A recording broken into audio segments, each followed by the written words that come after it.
Kali or Kalika is a major Hindu goddess associated with time, change, creation, power, destruction and death in Shaktism. Kali is the first of the 10 Mahavidyas in the Hindu Tantric tradition. Kali's earliest appearance is when she emerged from Durga. The goddess is stated to destroy evil in order to defend the innocent.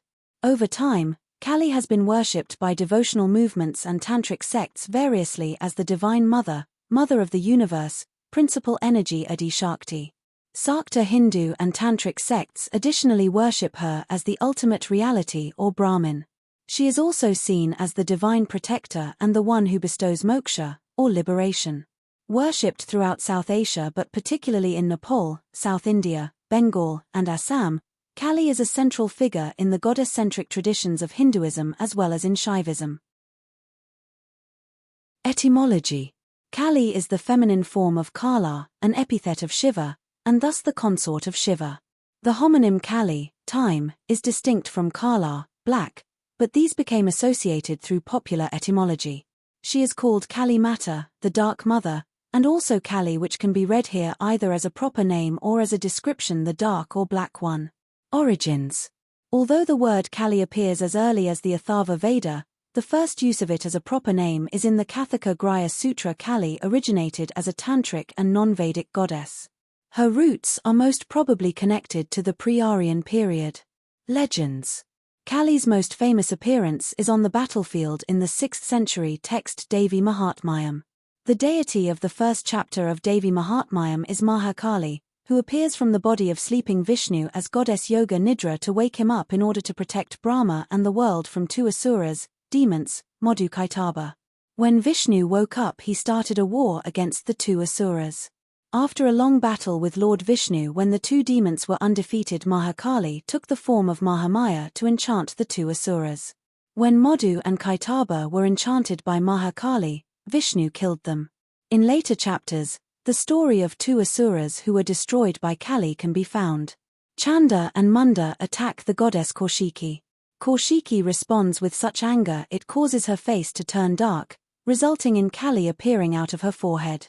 Kali's appearance is dark blue, gaunt with sunken eyes, and wearing a tiger skin sari and a garland of human heads.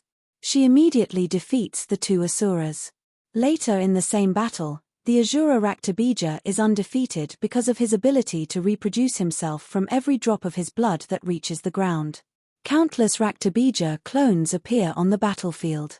Kali eventually defeats him by sucking his blood before it can reach the ground, and eating the numerous clones.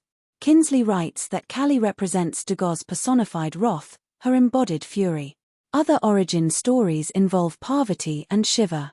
Parvati is typically portrayed as a benign and friendly goddess. The Linga Purana describes Shiva asking Parvati to defeat the Asura Daruka, who received a boon that would only allow a female to kill him. Parvati merges with Shiva's body, reappearing as Kali to defeat Daruka and his armies. Her bloodlust gets out of control, only calming when Shiva intervenes. The Vamana Purana has a different version of Kali's relationship with Parvati. When Shiva addresses Parvati as Kali, the dark blue one, she is greatly offended. Parvati performs austerities to lose her dark complexion and becomes Gauri, the golden one. Her dark sheath becomes Kaushiki, who while enraged, creates Kali. Slayer of Raktabja. In Kali's most famous legend, Durga and her assistants, the Matrikas, wound the demon Raktabja, in various ways and with a variety of weapons in an attempt to destroy him. They soon find that they have worsened the situation, for with every drop of blood that is dripped from Raktabja, he reproduces a duplicate of himself.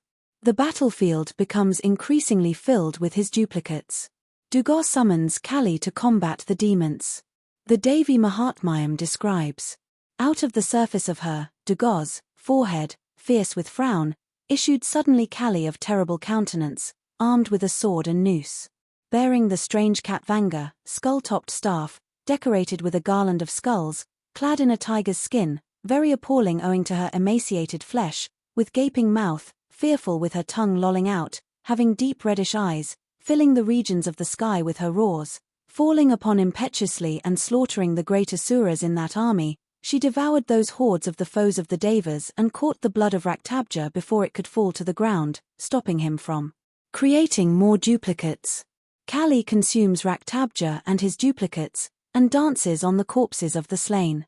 In Devi Mahatmya version of this story, Kali is also described as a matrika and as a Shakti or power of Devi. She is given the epithet Ku, Chamunda, i.e. the slayer of the demons Chanda and Munda. Chamunda is very often identified with Kali and is very much like her in appearance and habit. In Tantric Kali Kula Shaktism, Kali is the supreme goddess and source of all goddesses. In Yogin Tantra, Kali kills Kolasura and Gorasura. Iconography and forms. The goddess has two depictions, the popular four-armed form and the 10-armed Mahakali avatar. In both, she is described as being black in color, though she is often seen as blue in popular Indian art. Her eyes are described as red with intoxication and rage. Her hair is disheveled, small fangs sometimes protrude out of her mouth, and her tongue is lolling. Sometimes she dons a skirt made of human arms and a garland of human heads. Other times, she is seen wearing a tiger skin. She is also accompanied by serpents and a jackal while standing on the calm and prostrate Shiva, usually right foot forward to symbolize the more popular Dakikra, right-hand path, as opposed to the more infamous and transgressive Vamachara, left-hand path. These serpents and jackals are shown to drink the blood of Raktabja head, which is dripping while the goddess carries it in her hand, and preventing it from falling on the ground. In the 10-armed form of Mahakali, she is depicted as shining like a blue stone. She has 10 faces, 10 feet, and 3 eyes for each head. She has ornaments decked on all her limbs. There is no association with Shiva. The Kalika Purana describes Kali as possessing a soothing dark complexion, as perfectly beautiful, riding a lion, four-armed, holding a sword and blue lotus, her hair unrestrained, body firm and youthful. When Sri Ramankrishna once asked a devotee why one would prefer to worship Mother over him, this devotee rhetorically replied, "Maharaj, when they are in trouble your devotees come running to you. But, where do you run when you are in trouble?" Classic depictions of Kali share several features, as follows. Kali's most common four-armed iconographic image shows each hand carrying variously a khadga, crescent-shaped sword or a giant sickle, a trishul, trident, a severed head, and a bowl or skullcup, kapla, collecting the blood of the severed head. This is the form of Bhima Kali. Two of these hands, usually the left, are holding a sword and a severed head. The sword signifies divine knowledge and the human head signifies human ego which must be slain by divine knowledge in order to attain moksha. The other two hands, usually the right, are in the abhaya, fearlessness, and varodha, blessing, madras, which means her initiated devotees, or anyone worshipping her with a true heart, will be saved as she will guide them here and in the hereafter. This is the form of Daksina Kali.